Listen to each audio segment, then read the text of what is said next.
पूरी 18 काम करी 3 ताला उपर खसी मो बेक भांगी 18-19 लाख टका खर्च होगा कि आउ चाहूँ भल हाँ मो पाखे पैसा नहीं घरे सेमती पड़ी 10 वर्ष रही आउ चाहूँ सरकार गोटे हाथ जोड़ी अनुरोध कर मत साहाଯ୍य कले बापा माँ ऊपर बुझाते निजे गंडे खाई पाते दीपारे चलने चाहूँ ना खाई पार्ची ना चली पार्ची प्रभाती परिडा मैडम को अनुरोध कर मत साहाଯ୍य करूँ। आम अच्छु बर्तमान उपमुख्यमंत्री एरिया से एरिया गोटे एमती गोटे घटना घटी जो घटना को देखिले मन दुखरे भांगी पड़ो। बापा माँ गोटे बोली पुओ 15 वर्ष होता मेट्रिक परीक्षा दे था घर आर्थिक स्थिति भल न घरे क्या कि न कही चली जाते पुरी से जगह कंस्ट्रक्शन काम होता लेबर काम गोटे कले श्रमिक काम गोटे करुले आई समय छात उपरू स्लाब पड़गला आपर मझी मेरुदंड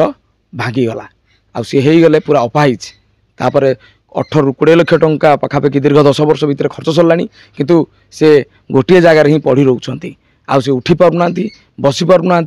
खाई पारुना सबू जाक अकामी शरीर प्रत्येक अंग प्रत्येक सबू चुप हो जाइछंती। तो एभली परिस्थिति रे तांको पई राज्य सरकार तरफ जदि किछि सहयोग मिलता तेबे हुए तो से पिलाटी बाकी जीवन भलरे काटि पारंता। तेबे ये कथा को आलोचना करिया भितर को जीवा उपमुख्यमंत्री को एरिया रे ए घटनाटी आपण माने अन्य मानक जणाइदेबे आ स्पेशली मोहन भाई आपण तो ओडिशार सबू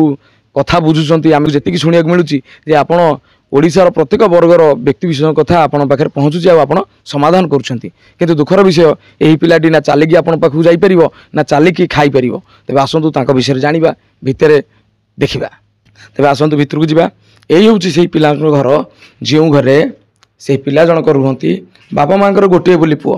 किंतु दुखर विषय जे से वर्तमान शरीर अंग प्रत्यंग सब चुप हो जाती आप देखिपे। तो यही होती से पुओ जे कि 2014 मसीह घर छाड़ी जाइए बाहर काम करने किंतु आज समय तांकु एभली भाव परिस्थिति मोड़ थई देछि जहाँकि आप देखिले आपन को निश्चय दुख लगे। आम पचारि बुझा टिके नेक डिटेल्स नवा। अच्छा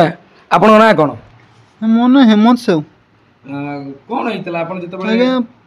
आम घर गरीब सकाशे देखिकी मु पूरी 18 काम करी काम कर 3 ताला उपर खसी मो बेक भांगीगला मो बेक भांगी